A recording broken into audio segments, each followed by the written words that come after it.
You know, life has a way of handing us blueprints we never asked for. From the way we eat, to the way we work, to the way we define success. We're often following somebody else's script. And somewhere along the line, somewhere there, we stop asking, is this even my story? Well, tonight in episode 2, we're diving into the rules that weren't written for us. They're never yours. And how do we reclaim the power to define what success really means to us? Because too many of us are exhausted from chasing standards that don't reflect who we really are.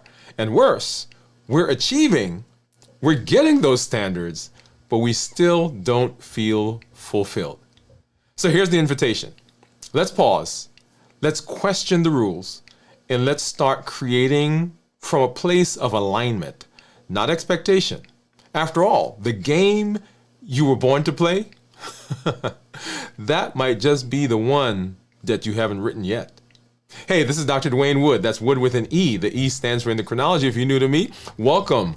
Here I educate, I empower, and I encourage you to take charge of your health and your life, avoid complications, and go to the next level. We're creating the life we've always wanted, and we are living limitless lives. I'm talking to adults with type 2 diabetes who want to reverse their diabetes, who want to get off of medication, who want to improve their metabolism and begin living a healthier life than they're currently doing.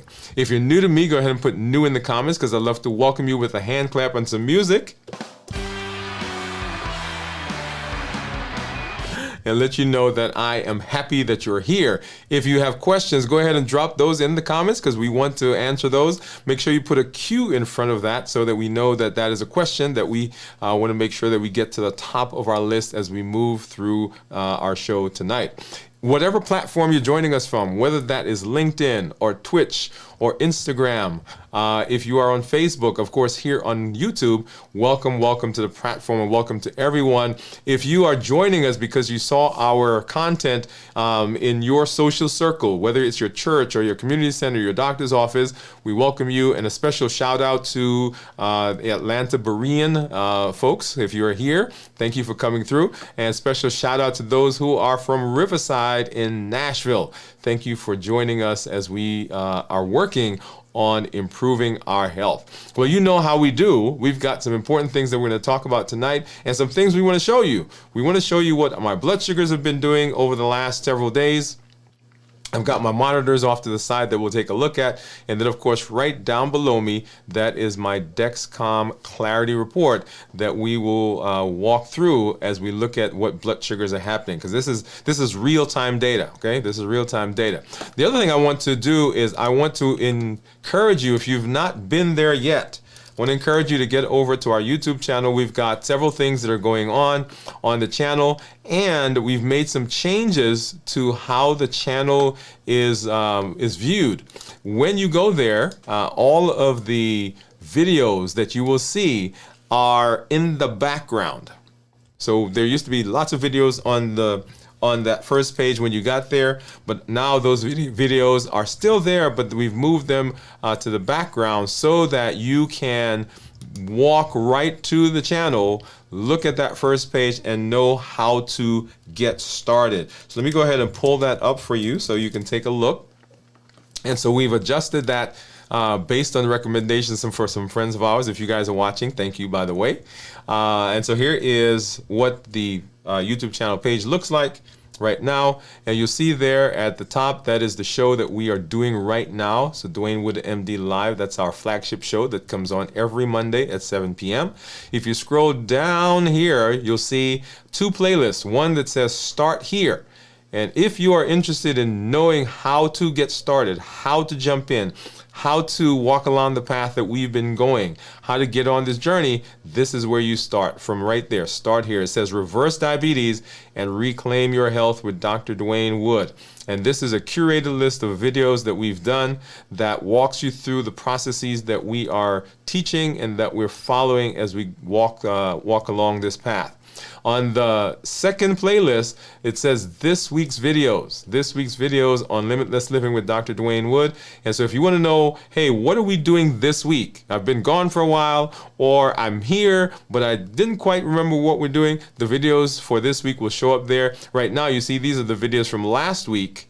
And after our show tonight, this list will go away, and the first video, which we're doing right now, is going to show up in that list, and all the videos for the rest of the week will show up in that space. So make sure that you get over there and hop in and join us. If you go to our website, Dwain Woode MD, right, you'll see that is replicated on the website as well. So there is a welcome from me on the top of the page, and then it says, now if you're new here, start here. And the very same thing you'll see there, you'll see two links. The first one is that list that we just talked about, those videos that we've been curated. Transformation begins with truth, and we teach it every week. So that's that list that we did there. And then next to it is actually a downloadable PDF that walks you through those videos. Now that's also on the YouTube channel, but you could download it here from the website. So if you are pointing people to the YouTube channel, if you're pointing to people to the website, if you are pointing people to walk along the path with you as you gain success and as you are improving your health, that is how they get started. So go to the YouTube channel and hit the start here, and you can go ahead and get started. The other thing that I want to point out is on the channel, there are several things that we're doing in the community. We've walked through what we call the Limitless Living Health Action Plan. That is the functional health arm, right? That's the functional health arm of Limitless Living. So when people are talking about health, that is what we've been doing. And so on the YouTube channel and in our community, we are walking, we're doing strength training, we are having our fasting check-ins that are there. So lots of different things that you can get involved with, and you don't have to recreate. What did I say? You don't have to recreate the whole process. So if you've not been joining us, go ahead and make sure that you hop over there and begin working with us. So this is me on one of my walks. Let me go ahead and pull that up there. This is me on one of my walks. This is in our neighborhood, and we're walking, we're talking, we're doing some teaching as we move through that space. And so once again, you don't have to start over. You don't have to invent the wheel. Just come join us as we go through the walk. We did 109 days of walking, and we are in our strength, strategy, and mindset series right now, which is our another part of our MOVE campaign. That's metabolic optimization via exercise. So metabolic optimization via exercise, where we come aside and we do some weight training. Me and my son, we do that 3 times a week, and you guys I get to do it with you for 7 times a week. And here I am. I'm getting ready to do some dumbbell presses. What else are we doing? So we're doing some press and curls, right? To get that body tone. So you just caught me at the end of that part. Okay, we've got some squats that we're doing. All of this is with the intention of improving our metabolism. So come join us if you've not done that yet, and get involved in all that we are doing. We will do our check-in, and we'll talk more about that here in just a minute. At the end of the show. So stay by. We'll talk about our check-ins for our fasting and what we're doing as we move through the space. All right, let's go ahead and let's take a look at blood sugars. And so here you'll see this is my Dexcom right now, and so my blood sugar right now is 119. If you scroll down here, kind of the middle of that or near the bottom of that, you'll see what my blood sugars have been over the last 24 hours. What I like about the Dexcom is I can actually put my finger on there, and you can get to see what the numbers are. We're going in the low 100s, and this was right about 2 o'clock this morning. I don't know what I was doing up, but that's okay. And that right there is a bag of chips, y'all. See right there? All right, and so back down, and then into the 120s, 130s, 1 teens for the rest of today. If I look at Let's see. Let's take a look at this guy, and this is my Freestyle Libre. So for those of you who are watching, I actually wear two monitors. I've got a Dexcom G7, and I have a Freestyle Libre on this arm. I mentioned to you last week that I also have implanted some of the implantable monitors. Those I can't show because they're not functioning right now. But that is also an option that's out there for you. And so once again, here's my blood sugar right now, and then scrolling down, you'll see these are my blood sugars over the last 12 hours, and for the most part, it's been hanging around 100 or lower. Okay, hanging around 100 or lower. Let's take a look at what my monitors are actually saying. So here's my Keto Mojo and my Contour. So let's go ahead and grab some strips for that. So the Keto Mojo gives me both the glucose and blood sugar. So let's pull that out. I need a strip for the Contour monitor, which just gives me a blood sugar. That's okay. Let's get that out. We'll get this strip in here, and then I also need a Lancet. So I only have, oh, I have two. Here we go. So I'll grab two of those. I'll only need one, hopefully. So we'll put that off to the side and go ahead and open this really quickly. So we'll get that one in there. That's the glucose. And then I'm also going to go ahead and open the strip for the ketones and just have that off to the side. So I'll keep that right here. As you know, I don't use a Lansing device, so I just have a Lancet. So I'm going to grab that, open it up, and there is my needle. And I've been picking on this finger, so let's go ahead. We're going to keep doing that right now. And ow, ow, ow, ow. Hopefully we get it. Yeah, we get a brisk drop of blood. So we get that started. Go ahead and get this one going. And while that's going on, let's go ahead and come back here so we can see what those are. So 108 for the Keto Mojo, 104 for the Contour, and then right there you'll see what my Freestyle Libre says. So I need one more drop of blood so I can get my ketones. So what do you think my ketones are going to be, by the way? So we ended our fast how many days ago? 4 days ago. All right. And let's go ahead and get that one started. All right, so if you think you know what my ketones are going to be, go ahead and drop that in the comments as your guess. And 5, 4, 3, 2, and 1. And the ketones are 0.3. So let me go ahead. I'm going to grab my Keto Mojo app and see if we can get that synced.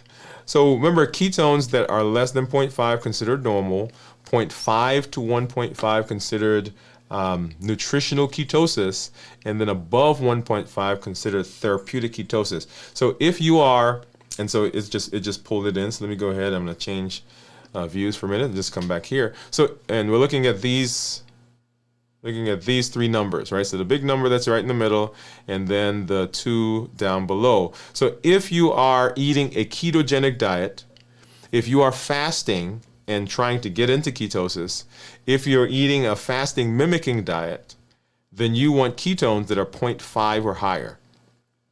Ketones that are 0.5 or higher means that your body is taking fat, it's breaking it down, and it's converting the free fatty acid parts of that fat cell into, well, not the cell, but the fat inside the cell is converting it into ketones. So that's where ketones come from. You can't get ketones if you are not breaking down fat. That's where it comes from. One of the things that we point out, and if you're following us as we do our fasting through the week and we do our reviews, we will talk more about how the body inhibits our progression to ketones and some of the things that we do that prevent us from getting into ketosis. So right now, so with these numbers, right, so we want the GKI, which is that big number in the middle, we want that to be, when we're fasting and we're in ketosis, we want that to be as low as possible. If I go backwards, let's see, when we did our fast, when we were ending our fast last week, see my GKI was 1, right? So as low as possible. My glucose was 59, and my ketones were 3.1. So we want low GKI, low glucose, and high ketones. Coming forward now, let's see, let's get rid of that one. And coming forward now, so since I am not fasting currently, so my glucose is 108, ketones are 0.3, and the GKI is 20. Now I want you to notice something, that 108, the blood sugar, 108 blood sugar is in the range of what we tell people we want their blood sugar to be. We usually tell them we want it to be between 100 and 120. And even at that number, notice that the ketones are not 0.5 or higher. So my body currently is not in the fat burning mode. So that's a whole conversation for us to have, that you can have normal numbers and still not be burning fat. So people say, well, why am I not losing weight when I'm eating and my blood sugars are actually good? Well, anytime there's insulin, and at 108, the body is producing insulin. Let me say that again. At a blood sugar of 108, your body is producing insulin. And insulin inhibits, stops, blocks fat burning. That's why people who have metabolic disease and people who have, I shouldn't say just metabolic disease, anybody who's along the metabolic spectrum, high blood pressure, high cholesterol, who are at risk for coronary artery disease, who've had heart attacks, strokes, who have polycystic ovarian syndrome, who have fatty livers, who have prediabetes, who have metabolic syndrome, who have diabetes. That's one of the reasons people find it difficult to lose weight, because their body is producing too much insulin, or they're taking too much insulin. So hyperinsulinemia is one of the issues that we see when it comes to weight and so forth. So let's go ahead now and let's take a look at my reports. And so for the last 14 days, my average blood sugar has been 106. I'm in target 95% of the time. Target being anywhere from 70 to 180, right? 70 to 180, but my average is 106. So an interesting point there, when we talk about that range, people think that they can be at a 179, and because it's green, because that still is in keeping with the target, that means that they have good numbers. That's not the case. That range is not good numbers. That range is a safety parameter. All right. So good numbers, because remember, normal blood sugars for a non-diabetic person, normal blood sugars are between 70 to 99. So any blood sugar that's above 99 is abnormal. I want you to kind of keep that in mind. So my GMI, or glucose management indicator, is 5.8. That means if I were to get an A1C based on the numbers I've had over the last 14 days, then my A1C would approximate a 5.8. I can't call it an A1C because it's a calculated number, but I'm expecting my numbers to be in that range. But let's do one more thing. Let's go ahead and change from a 14-day view and look at what's been going on over the last 90 days. So the last 3 months, what have my blood sugars been? So my average blood sugar is 115. So once again, we want blood sugars to be between 100 and 120, and I'm in target 98%. My GMI is 6.1. So if I were to get an A1C, that's what I would expect it to be. And I'm in target 70 to 180. All right, let's take a look at my daily graphs. Let's get rid of this thing and see what's been going on over the last 3 days, because we ended our fast back here on Friday. So let's see what's been going on. So today, here we are. So blood sugars of 117. 117 in the 120s, 127, and so I want you to notice something. So coming into the morning, that's today, by the way. So this is midnight. Coming into the morning, numbers are actually doing pretty good. So I was up late last night, and I was like, oh, let me eat a bag of chips. Boom, there you go. So and I'm not going to tell you the brand because I don't want to disparage anybody. So 102 up to 175, right? That was about 2:30. Here's about 2:30, so 2 hours later, and 2 hours after that, 122.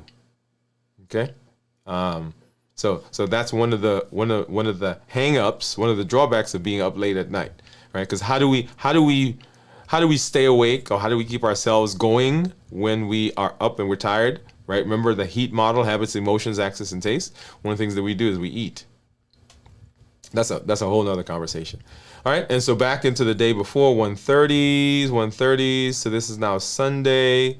Up into, and you guys know I do, typically when I'm not fasting, I do one meal a day. And so here's my one meal a day that popped up to about 180, it looks like, and then back down into the 120s, right?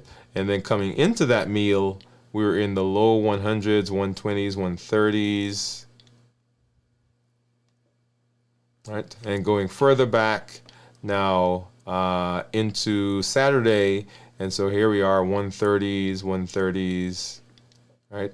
And so the reason that I show you this is so that you can see what happens in real time with those blood sugars, right? So here are some blood sugars, and this was, what time was this?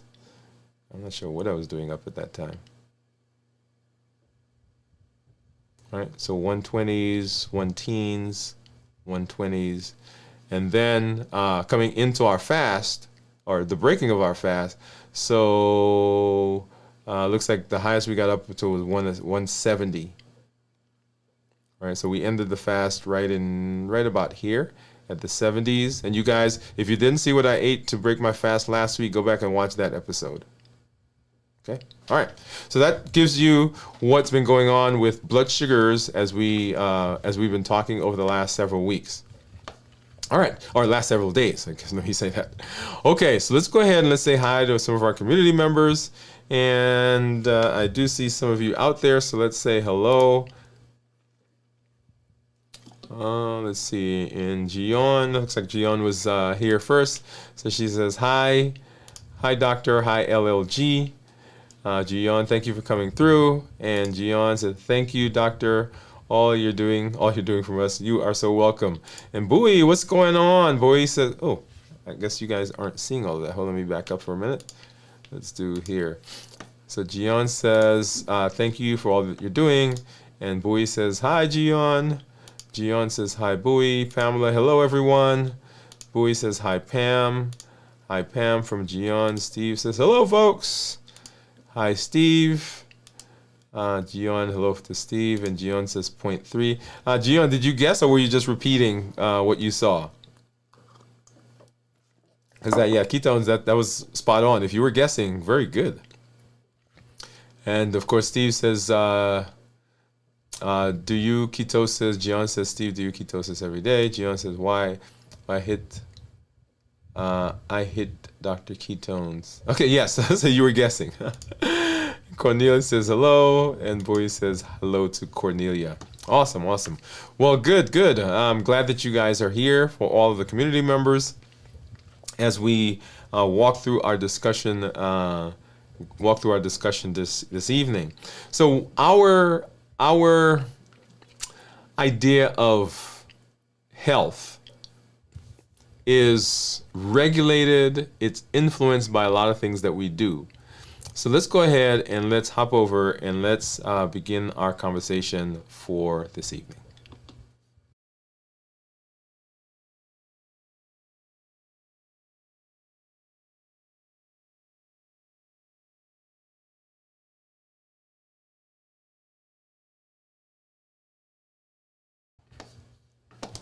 All right, so this is the Play Your Own Game series.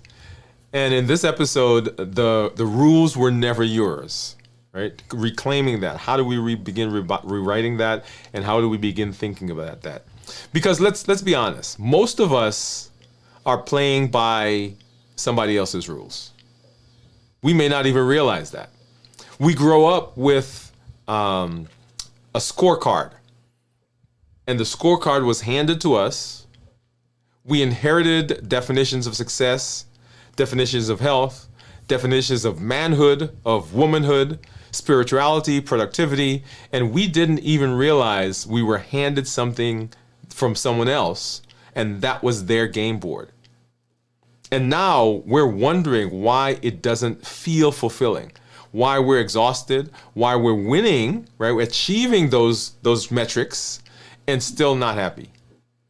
So here I want to challenge you to ask you a simple question, but something that's powerful. Whose game? are you playing? Whose game are you playing right now? And what I want to talk to you about might just change the way you see everything. From your health, your habits, the way you define success as well. Because here's the truth. If we're living by somebody else's rules, if we're living by rules we never chose, somewhere along the way, there's going to be a disconnect.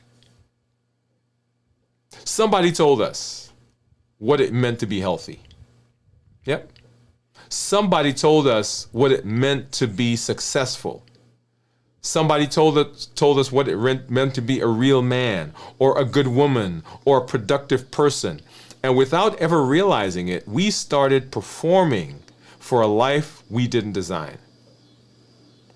And maybe that's why you've gotten to the top of your industry. Maybe you have the promotion. Maybe you have the house. You have the money. You have the White House with the picket fence and the 1.5 kids and the dog. But you still are like, something is not right. So here what we want to do is we're going to walk through what it really means to take the pen back and begin writing our own story. I'm going to show you how to recognize the unspoken rules that are running your life. How do we reclaim that? How do we reclaim the ability to do that? And most importantly, how do we begin building our own rhythm and our practice and stop performing? How do we begin practicing and not performing so that you can create a life that you don't need to escape from? Whether you're on a health journey, breaking generation patterns, like everybody in our family has a heart attack. Everybody in our family has diabetes. Everybody in our family died before they were 50. Everybody, whatever the everybody is. Or you're just tired of living on somebody else's timeline. This is for you. The rules were never yours.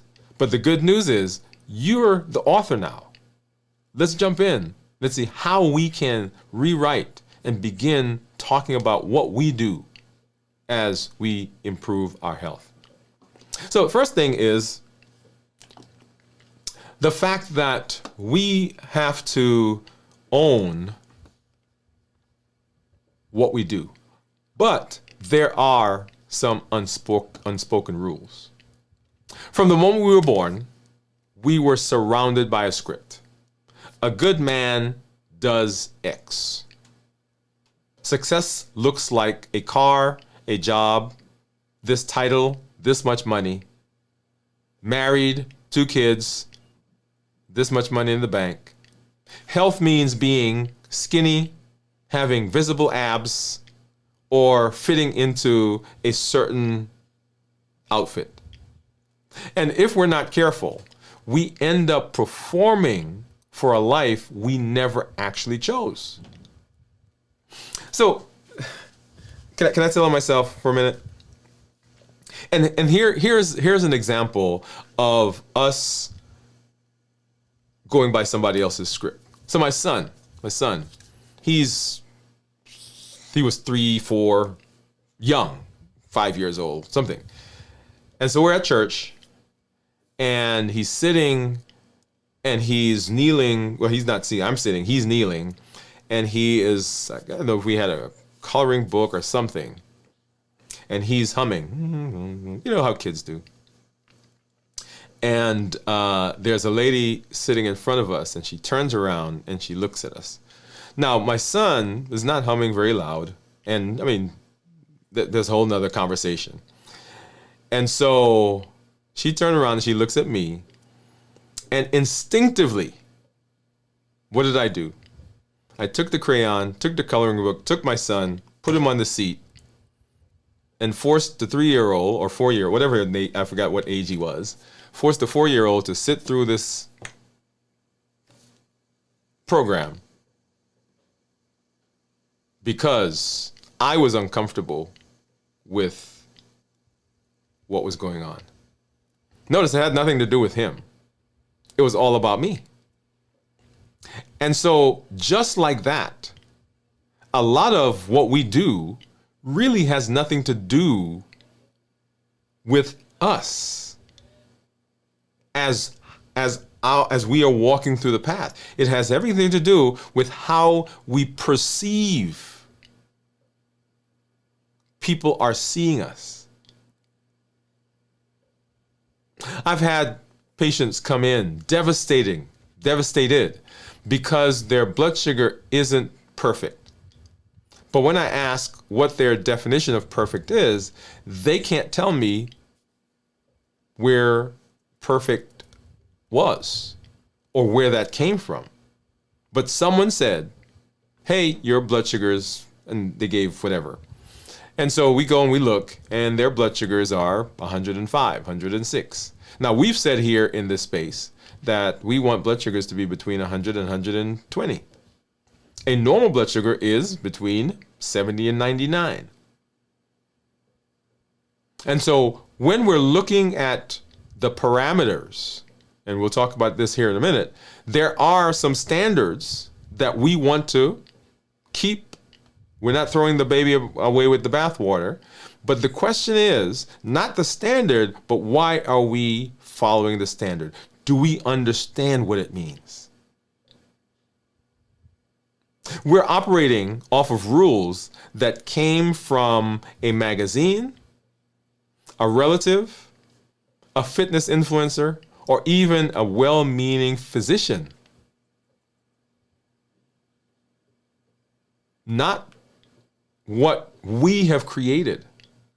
One of my biggest, we have medical students who come through the office, who rotate through the office. We have high school students. We have nurse practitioners who come through, and other pre-professionals, people who are training.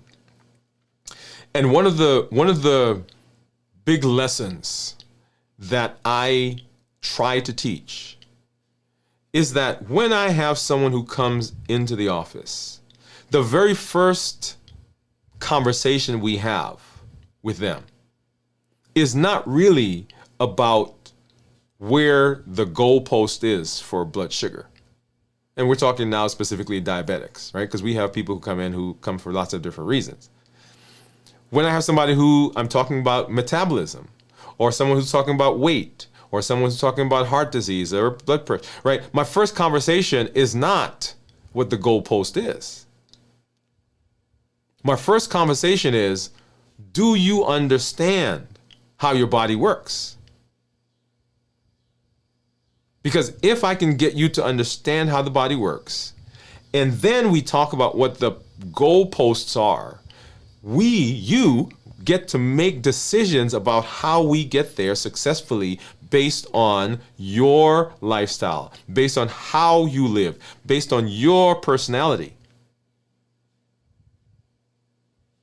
One of the things I love is my son is a big basketball fan. And one of the things I love about watching basketball is that everybody on the court knows the same fundamentals. They know how to dribble. They know how to handle the ball. They know how to do crossovers. They know how to do between the legs. Everybody learns the exact fundamentals on how to shoot. But if you watch them, what makes the game beautiful and amazing is that everybody has their own flair. And when we don't add our own flair, we end up playing. And have you ever seen somebody play a game or actually even play an instrument and they know the fundamentals, right? They know what keys to hit, but you're listening to them play or you're watching them play and you think, they know the game, but they don't have the flair for the game. Here's the truth. A life lived by somebody else's rules will never bring you peace, because even when you win, you're still losing because you're playing somebody else's game. So we want to make sure that we are playing our own game and not living by those unspoken rules. So how do we go about rewriting those rules? So what do we do about it? We begin rewriting. Not by rejecting wisdom, but by reclaiming authorship. So this one, I want to spend a few moments kind of laying out the thought, because I want you to get this. This is probably the most important pivotal point that you will hear. You ready? Ask yourself, what does success look like and feel like? What does my version of health include? What do I need in this season of my life? And how does that align with what I'm doing currently? Okay? Now, let's be clear. This isn't about lowering the bar. It's not about saying, well, I don't care what my blood sugars are or what my A1C is. Or they told me that my weight is too high. I don't care what they said. Not at all. Because there are metrics. If you're playing a game, if you're playing basketball, guess what? We know when you won. If you're playing football and you didn't go across that line, guess what? You didn't get a point. So we're not talking about chucking the game. We're not talking about destroying or disassembling the game. What we're talking about is how we play that game to achieve the parameters that we know need to be reached. But how do we do that based on us putting in and doing what we need to do? When I finally decided for myself that I couldn't stay in the space I was, and you guys have heard some of that story, I started doing something that was counter to everything else that I wanted and needed to do. I started chasing the numbers. Well, they told me, I know that it has to be, right? So I'm doing that. And I remember being in the office, and there's this place here that sells, I'm from New York, right, from Brooklyn. And so pizza is like my thing, one of my things, right? So I don't talk about it much but anyway, that's another story. So pizza is my thing. And there's a place here that had pizza. Well, it wasn't a pizza, it was a calzone. A calzone is basically a pizza that's stuffed with all the stuff inside, and you fold it in half, you seal it, and you put it in the oven. So it's like a pizza pocket. And so you can put whatever you want in it. It's basically a pizza, right? Folded in half. And so we went to this place, or they brought it in, because I told you we order from the restaurants, and they brought it in. And I thought to myself, right, during this period, I'm reversing diabetes. I said, well, I can eat the calzone, and the calzone, it's like a whole pizza, y'all. It's just in half, but all the bread is there. All the carbs are still there. Everything else is still there. And I said, well, I can eat this because I just need to get good blood sugar. I just need to get a good blood sugar. So if I eat it and my blood sugar is good, then it must be good. Because I'm chasing what? I'm chasing the number. And so I ate the calzone and my blood sugar started rising. Well, I knew it was going to rise. And at the time I was taking insulin. And I took 100 units of insulin for the calzone. 100 units. 2 hours later, my blood sugar is 350. This is after 100 units of insulin. So I took another 50 or 60 units of insulin. 2 hours after that, the blood sugar is still 290, 2 something. So I took another 50 units of insulin. Now I hope you're counting. Because what am I doing? I'm chasing the number. Why am I chasing the number? Because the number was what I was taught. The number is what I knew. The number is what I'm trying to achieve. But you now understand that hyperinsulinemia is the problem. So the fact that the blood sugar finally came down, and actually the blood sugar came down, I think it was 95 or something like that. So the number is great. But I was playing somebody else's game, chasing the number, not really understanding and inputting into that equation the fact that, man, if you're taking, and that was over 200 units, if you guys were counting as I was doing that. If I take 200 units of insulin for a single meal,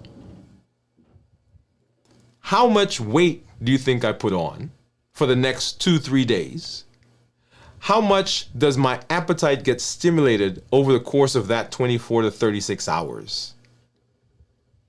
How much does my body have to do? Because remember, we said that it takes 24 to 36 hours for the body to get rid of what's in the liver. My blood sugar stayed high for hours despite the insulin. And that's an example of playing somebody else's game, because we're chasing the number, not really understanding what the number means and what our treatment of that number does for our body. So I had to stop chasing the numbers just to impress the lab. I needed another anchor for my health. I needed something else that brought clarity to why I was doing what I was doing. So how do we begin rewriting? We begin rewriting by understanding, by getting knowledge, by understanding how my body works and understanding what that number really is telling me and what that number really means. When I made that shift, my energy changed, clarity came. Movement came. Enjoyment came in the process of being healthy. And when that happened, the numbers followed. So rewriting the rules doesn't mean scrapping them, doesn't mean not achieving those things, but understanding how the rule fits into the overall health and what does it really mean to control blood sugars and to be healthy. So let's talk a little bit about the psychology of ownership. When you start playing your own game, two powerful things begin to happen. You gain agency and you engage deeper. You gain agency and you engage deeper. One, gaining agency. So instead of being pushed around by guilt, shame, and social pressures, we begin to choose for ourselves.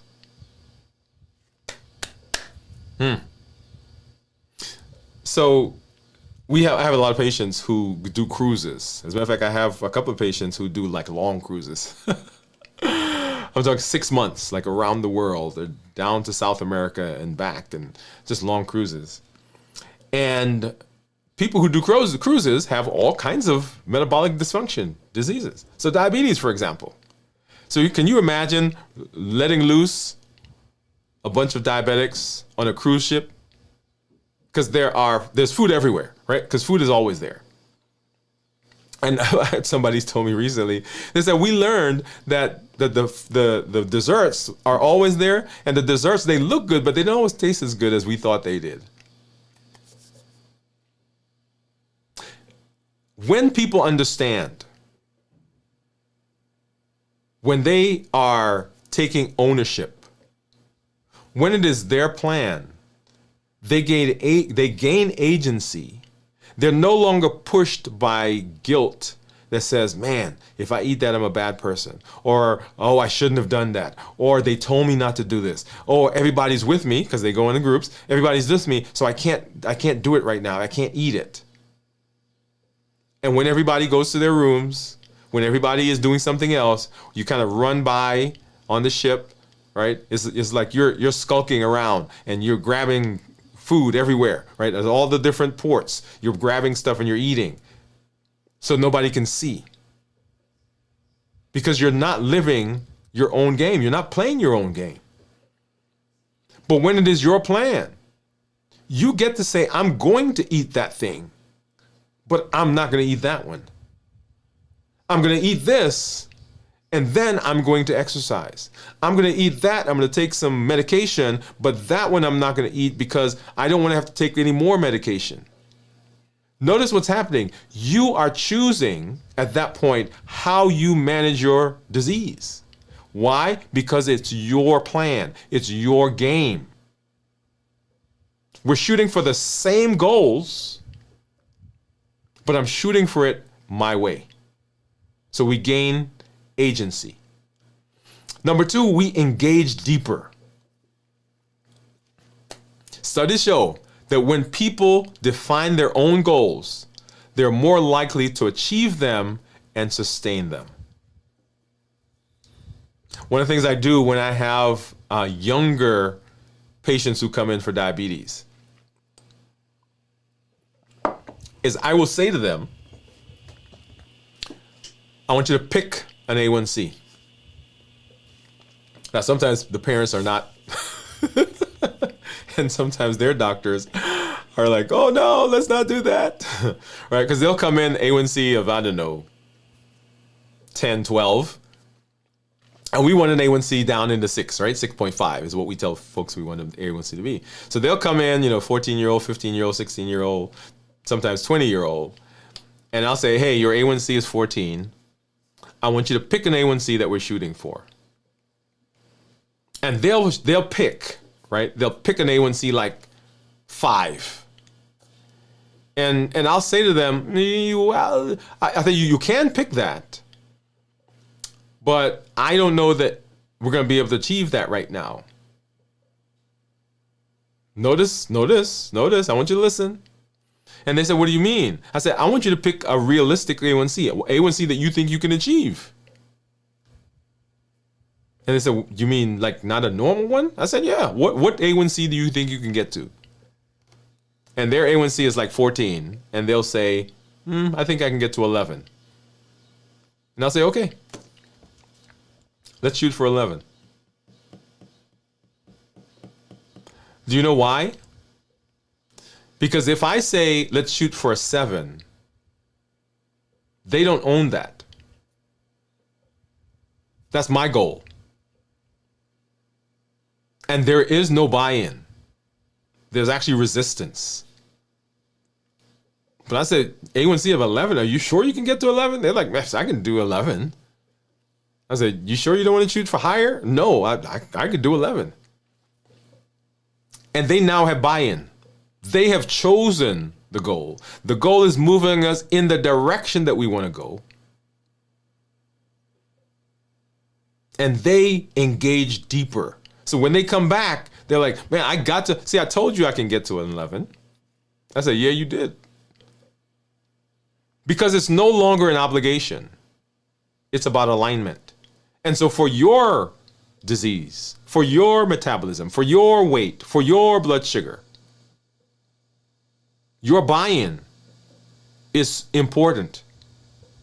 That's why it's called the health action plan. And you hear me say all the time, the things we learn are great. I love the fact that you listen. I love the fact that you watch the videos. I love the fact that you like them and you send me messages. But you know what I love even more? I love to see you out there doing the things that we're talking about. The health action plan. Because it's no longer about me. It's no longer about obligation. It's about your aligning yourself and your behavior to the things that you say you want. So ownership transforms energy. You no longer leave to motivate someone to show up when the mission comes from them. So I don't have to tell you anymore. Hey, when you go on the cruise, watch that. I don't do that anymore. Why? Because people now understand what happens in their body. And they're making a decision that that's what I want. But you can't make that decision if you don't understand how your body's working. You can't make the decision if you don't understand how to create and how to craft and how to implement and how to create the structure that you need to take you in that direction. So there's power in that psychology. For my son, we have him choose the things that he wants. Hey, you want to do this or you want to do that? When we go traveling, hey, why? Because he bought in. You said you wanted to come here. Now what we're going to do. Yep. So we rewrite the rules. There's psychology in ownership. And then let's do a practical coaching idea. I want you to grab a pen, grab a piece of paper, right? Grab it real quick, right? Pause the video if you need to. And I want you to write something. And I don't want you to put it on your phone. I don't want you to type it on your phone. Get a pen and paper. But if you don't have something right there, that's okay. But when you get a chance, I want you to take it off the phone. I want you to write it by hand. I want you to write the following sentence and fill in the blanks. I used to believe success looked like blank. I used to believe that success looked like blank. But today, I define success as blank. I used to believe that success looked like having a blood sugar that was between 100 and 120. I used to believe that. But today, I define success, this is with respect to my health, but today I define success as being healthy and my blood sugars follow my health. So at one time, I was just chasing the blood sugar, but now I'm chasing being healthy, and the blood sugar follows my decision to be healthy. So I want you to write that down, right? I used to believe success looked like blank, but today I define success as blank. Do it now. I want you to say it out loud. If you're by yourself, even if you're not by yourself, say it out loud. And I want you to breathe it in. I want you to feel the shift.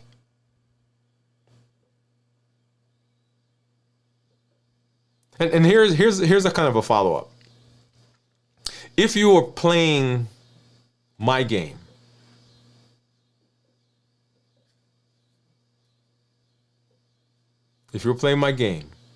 fully, or let me say it a little bit. If I were playing my game, let's make it me. If I were playing my game, and you when I say I, you're talking about yourself. If I were playing my game fully, I would stop doing blank and start doing blank.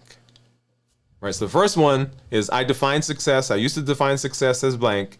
Now I define success as blank. Right. So that's one.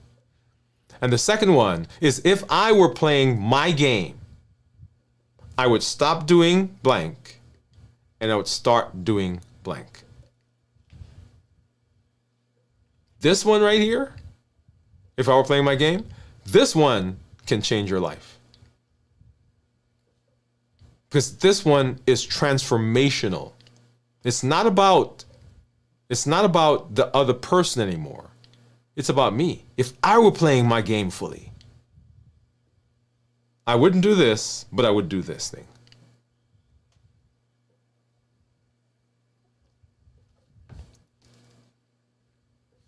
And then, you want it? Are you ready? It's not enough to know the rules. It's not enough to know that the rules weren't yours. It's not enough to rewrite them on paper. You have to practice living them every day. This is about putting your definition of success that you just wrote, your definition about health, your definition about playing your game, and your identity into daily motion with intention. Here's the key. Performance is fragile. It relies on the approval and the applause from someone else. If I do this, they're going to be happy. If I do this, they're going to be happy. One of the things that I struggled with for a long time in my life was and you hear people talk about this, and I don't know that the name gives it justice, but this idea of imposter syndrome. And that is the idea, not that it's an internal struggle. And the idea is if they really knew who I was at my core, if they really knew me, they would not stay around. I would be rejected. And so what does someone who struggles with imposter syndrome do? They perform. Always shooting for approval. I tell the story that when I was a kid, we had a fire at my house.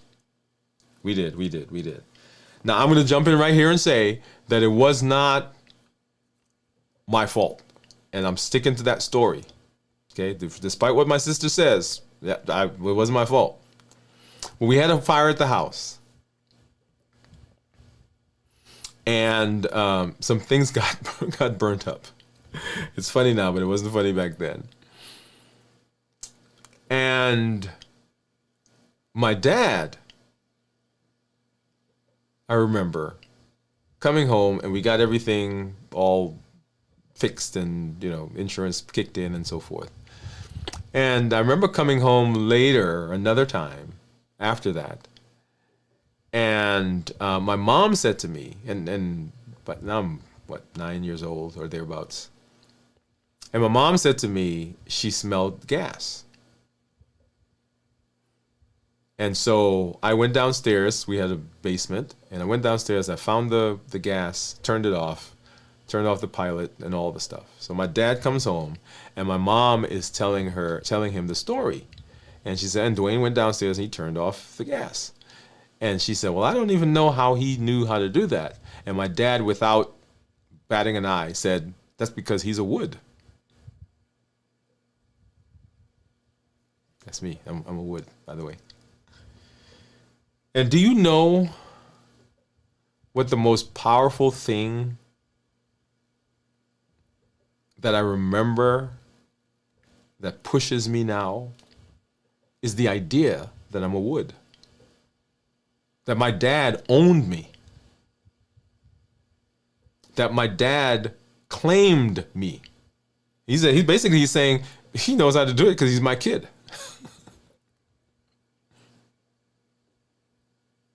And that concept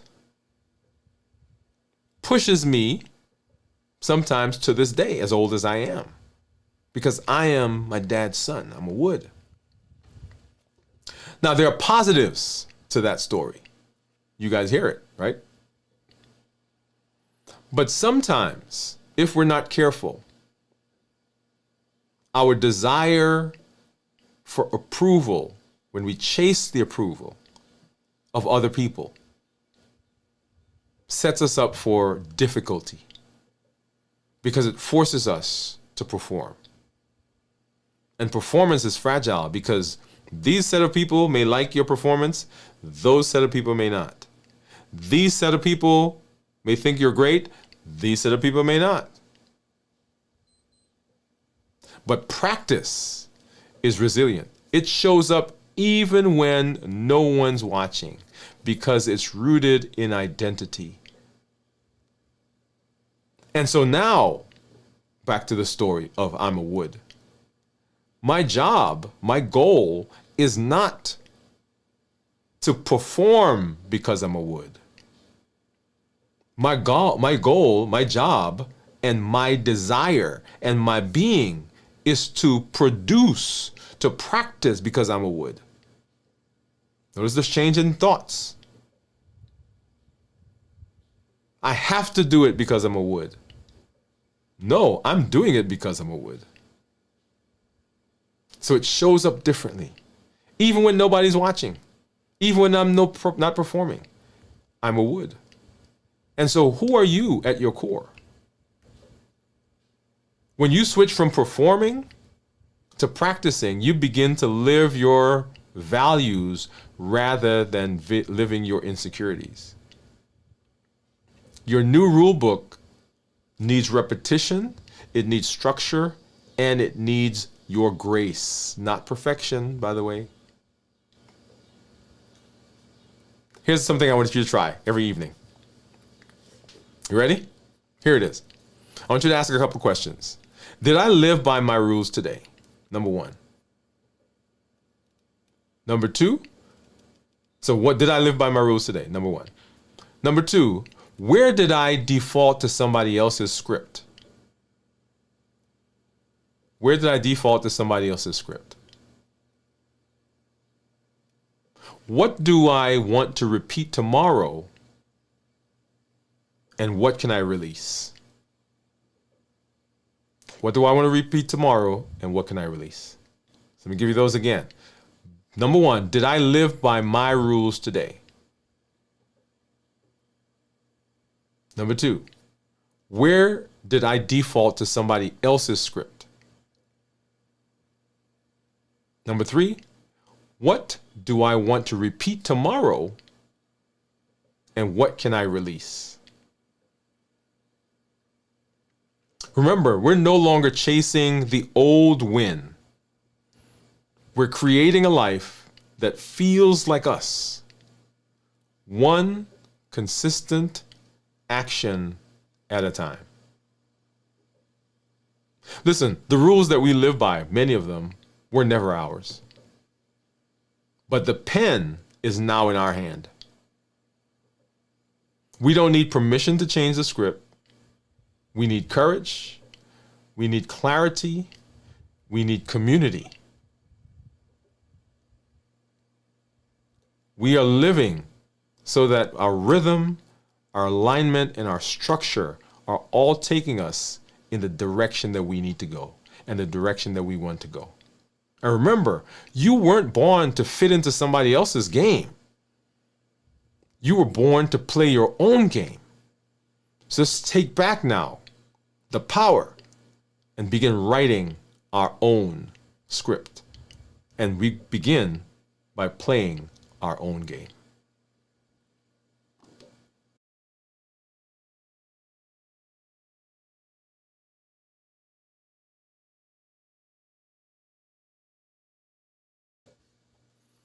Oh, I always say that, these are some of my favorite conversations. Oh yeah, I love them. I love these conversations because they go to the heart.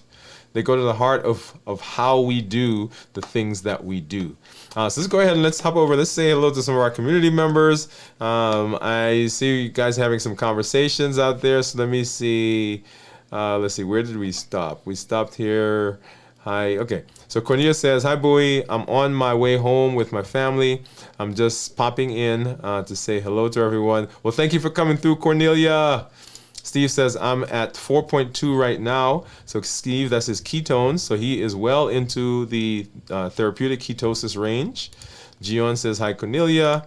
Cornelia says, "Wow, Steve, I've never seen a 4.2. Gion said, "I see, Cornelia. Thank you. Great job, Gion." Gion says, "Thank you for popping in." Steve, wow, how are you feeling with that ketone? Cornelia says, Gion says, "Cornelia, going out soon."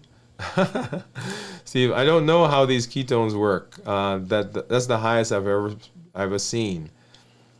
Remember, let me jump in there really quickly with that idea of ketones. Remember, ketones that are above 1.5 are considered therapeutic ketosis, right? So ideally, when we talk about ketones, the longer you fast and the more that your body burns, the more fat that's being burned, right? That's the idea. But remember, as we're burning ketones, the body has the ability to use them up, and it only needs a certain amount. So when we're burning ketones, the body will use what it needs right? And it continues to burn the fat cells, and all of those cells begin shrinking. So that's where people get that big weight loss that they talk about with ketosis. So one of the interesting points that I want to make there is that whether you're a 0.5 or you're a 4.5, like Steve is, you're still burning ketones. Now, we want ideally ketones to be higher, and the higher you get, theoretically, the more you're burning fat. But don't think that just because your ketones are 0.5 that you're not burning fat. You are burning fat, and we love to see those ketones, Steve. The group of people that we want to be careful of for ketones, these are type 1 diabetics. Remember, type 1 diabetics, we don't want our ketones. You make sure you're talking with your healthcare provider, by the way. If you're type 1 out there and you're fasting, make sure you're discussing with your healthcare provider. Everybody should be doing that, but specifically wanted to make that point for you. Okay, so let's see. So Steve says, okay, we talked about that. What is your daily eating pattern, says Gian. Steve says, I haven't eaten meat for 2 days. I don't know if that plays a part in it. I usually eat my daily meat 11 to 12. I ate some 8 a.m. today. So when we're talking about ketosis, there are certain things that will push ketosis. If you're exercising, of course, if you've gone to a really, really low carb diet, then ketosis gets enhanced. If you are well rested, ketosis gets enhanced. Of course, if you drink ketones, that goes up as well. Gian says, is it your OMAD, 1 meal a day? So Steve typically does a 1 meal a day. The coloring book story is my life right now. I'm trying to do the best by my daughter, but other adults try to shame us without knowing why we parent the way we do. Oh yeah, let me put that back up. So one of the things that I talked to some folks in our office about this is, let me. I'm pausing because I'm just gonna say it. I'm just gonna say it. There are some cultural social norms, okay, and we all live by them. It's the way the world works, and there are social cultural norms that we fit into because we've all decided that that's how it is. Okay, and those we don't knock. Okay, so if this is the norm, this is how we do it. You buy into that, not a problem. So for instance, in that case with my son, if my son is running down the aisles, acting like a wild man, that's not acceptable. But what I try to tell people is, don't allow other people to cause you to inflict injury, and when I don't mean physical injury, but emotional injury on your kids because of how you perceive they look at you. Because usually it's not about the kids. Because in that case, it wasn't about my son, it was about me. I didn't want to be embarrassed. So if you're watching, and Boy, I know, I'm kind of picking your story and kind of running with it. But don't allow other people to cause you to inflict emotional, psychological baggage on your child because of how you perceive people looking at you. One of the things that I love doing is I take my son with me everywhere. Well, I try to. when he wants to go, when he wants to hang out with the old man. And I introduce him to everybody. I mean, I am that this is my son, this is my son, this is my son. He's like, Daddy, why are you always doing that? Daddy, I don't want to. You're right. So he kind of shies away now, but because I'm proud of him. We take him to the accountant. We take him to the financial planner. We take him Even when we as a kid, we did that. Why? Because he's my son. And there are some benefits to being my son. And I remember we used to, I've been leading in some certain clubs that he's been in and certain groups that he's been in. And I actually you'd be a little harder on him because I didn't want anybody to think that I was paying favoritism. But then I thought there are some benefits to being my son.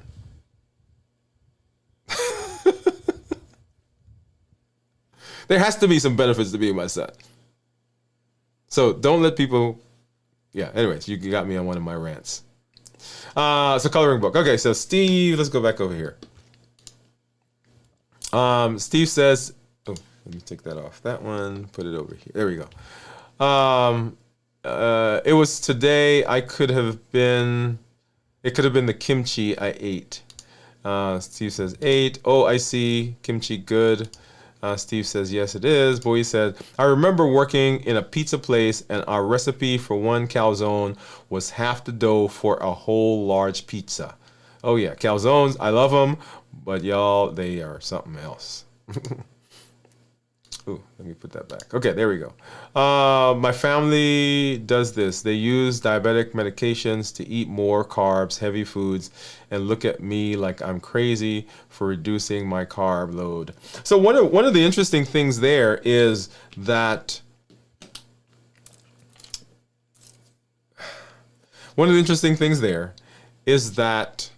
people are where they are. So as you're learning limitless living, as you are growing, as you're expanding, your capacity to absorb some information is more expansive than some people are. And some people are where you were last year or the year before. There are people who are not where I am now. And so sometimes, yeah, you look at some of the things that other people do, you're like, oh, wow, let's not do that. But remember, it's a journey, and that's why we call it a path. It's a pathway to where we are.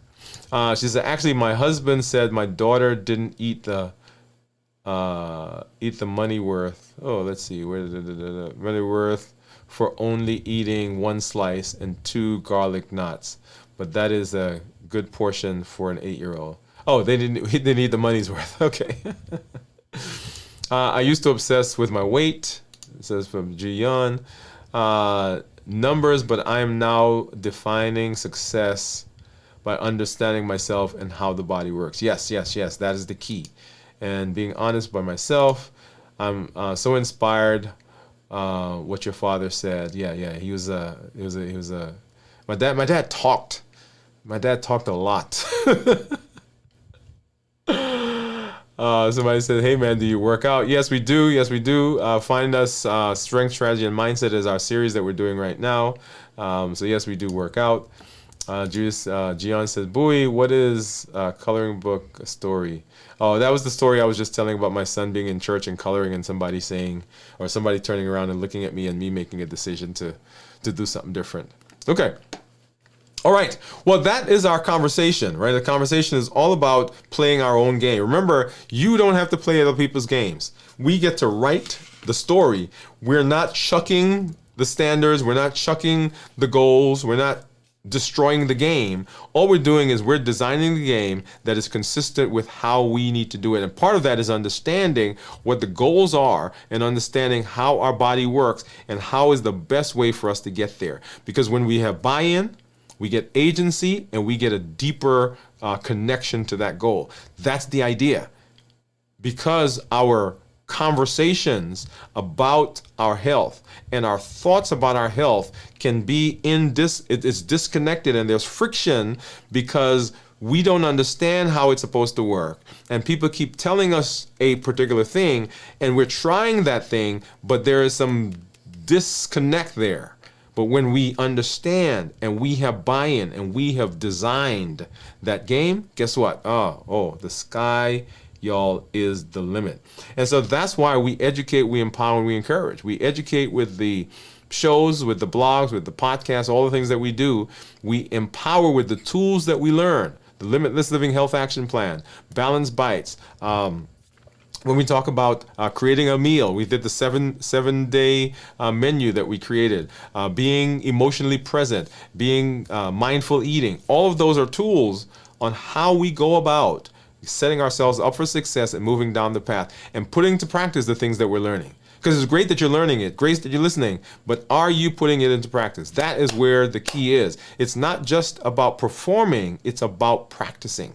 Right? We educate, we empower, and we encourage an amazing community. As you see people here in our chat and in our community. If you've not yet joined our community, there is a link down there that says join, a button. Go ahead and join. We have our monthly meetup. Our accelerator program is going to be launching, coming up here in just a little over a week.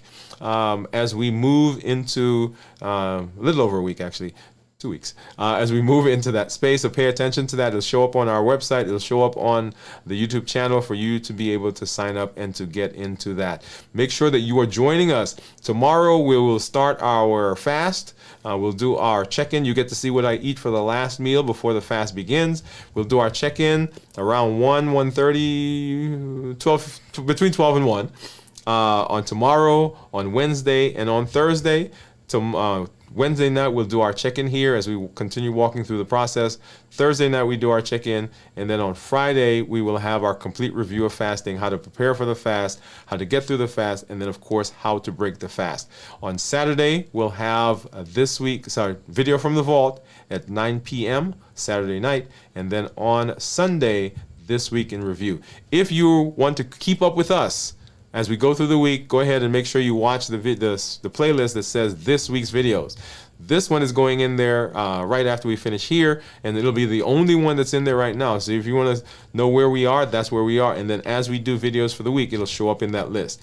If you want to know how to jump on the path, how to walk down this journey that we're on, the one that says start here on the YouTube channel, that's where you want to go. And there is a PDF that you can download that gives you a summary of the videos and the path that you need to go through. Hey, I am always excited when you're here, always excited to be with you, and excited to be part of this amazing community as I myself am working to improve my metabolism and to set myself up for the best possibility of success. Hey, this is Dr. Dwain Woode. That's Wood with an E. The E stands for endocrinology. Here I educate, I empower, and I encourage you to take charge of your health and your life, avoid complications, and go to the next level. We're creating the life we've always wanted, and we're living limitless lives, which says that we're not allowing anything from outside or anything from inside to prevent us from doing what we need to do. We're showing up with our best self, our best health, and our best plans for life. Now go live a limitless life and play your own game,